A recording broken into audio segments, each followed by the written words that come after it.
The rest of chapter 3, beginning the top of page 21. Apron had 2? It was all I could say. 2, and that's all. But they right there, balls or no balls, make a pretty pair of bull calves. And Robert, I thank you again. Here's a pig for your trouble.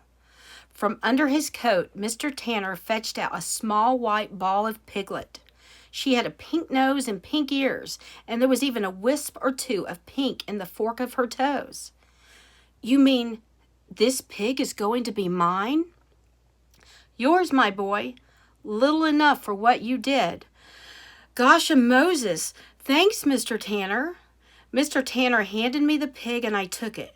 She kicked and squealed a bit, but once I held her close up to my chest with both arms, she settled down and licked my face. Her spit was a sad smell, but I didn't care. She was mine. We thank you, Brother Tanner, said Papa, but it's not the Shaker way to take frills for being neighborly. All that Robert done was that any farmer would do for another. It don't add up to payment or due. I felt sick, real sick. Papa wasn't going to let me have her. Haven, when is the boy born? February, I said before Papa could answer. Plumb forgot, said Mr. Tanner. In that case, I owe you a sorry to be so late remembering. She's your pig, Robert, and if I catch her on my land again, she'll be bacon. Papa shook his head. It's not right. Haven Peck, said Mr. Tanner, what I really come here for is to ask you to help me yoke these 2 demons come fall. Will you? Yes, said Papa. Good, good. That being the case, and not wanting the cloud of debt hanging over me, favor me by taking payment for your help as of now in the form of 1 newborn pig, just weaned in pink of prime. Done, said Papa. Done, I said. At that, the pig and I both gave a squeal. She was mine, mine, mine! Looking at her again, I could now see how beautiful she was. My pig. She was prettier than Apron, or either one of her calves. She was prettier than Solomon, our ox, prettier than Daisy, our milk cow, prettier than any dog or cat or chicken or fish in the whole township of Learning, Vermont. She was clean white all over, with just enough pink to be sweet as candy. Pinky, I said. Fine name, said Mr. Tanner, and every whit as good as Bob and Bib. Benjamin, said Papa, we're beholding. Thank you, sir, I said. Papa's sharp nudge in my ribs with the handle of his mattock helped me being so prompt and grateful. Welcome, boy, and if I ever need help again with old Apron here and Calf, there's only one man I'd call to help her through. Who? I said, knowing the answer. You, he said, pinching my stomach that I laughed so hard I almost dropped Pinky. Watching our neighbor walk away, taking his cow and 2 calves with him, I held Pinky close in my arms. She was the first thing I really ever wanted and owned, at least the first thing of value.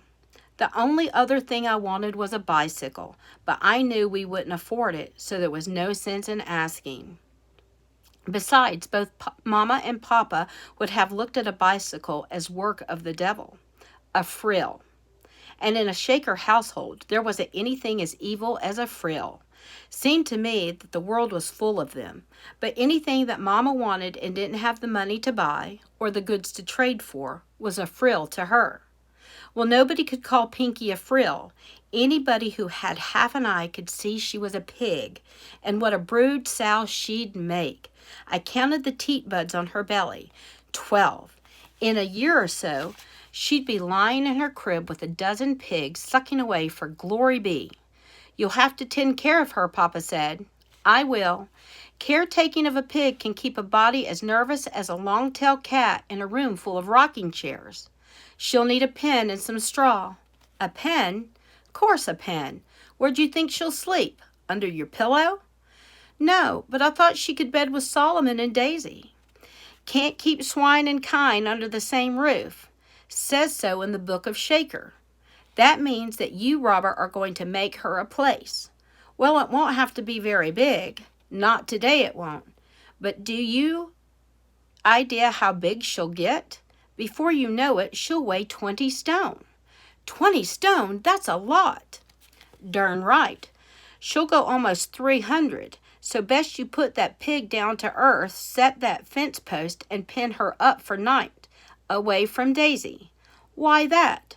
Close pork will curdle milk, boy. That's plain common. I wonder why that is. It's just a law. Shaker law? Yes, but deeper than that. It goes back when Daisy and Pinky were wild. Daisy knows that Pinky and her kind have teeth, tusk, and pigs are meat eaters, cows ain't. The reason why Brother Tanner give you that pig is maybe its mother ate all the rest of the litter. A sow will do that. Daisy won't. Apron won't. It's like Shaker law. It all goes way back. Way back to what? Back to reason. Something that modern townfolk don't care a lick for. They don't understand it, so they think it's to be a tomfool. Back to reason?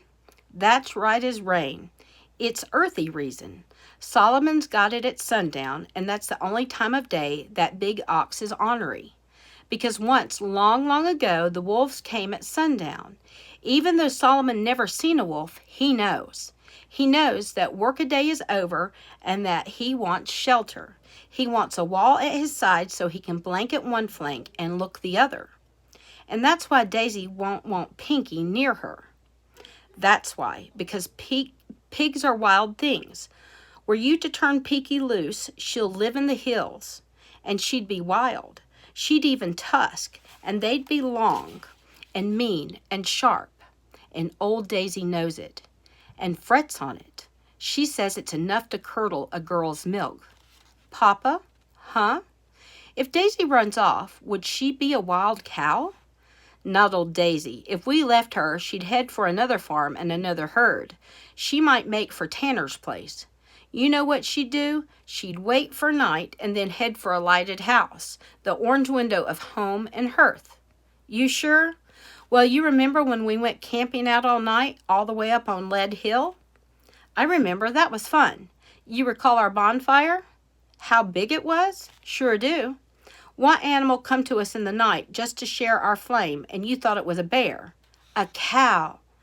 You'd had a gun that night. You'd have shot some farmer's sweet old cow right between the tits. Papa, you recall what we did when that old cow stayed next to us all night? Come first light, we milked a bit of her, so you could have a cup of fresh warm milk for breakfast, and I could have a spoonful for my coffee. Was that stealing, Papa? Not hardly. Were it my cow, I'd share with others. And we didn't take but a glass. It weren't as though we stripped her dry. Do you think the Lord'll forgive us? I think so.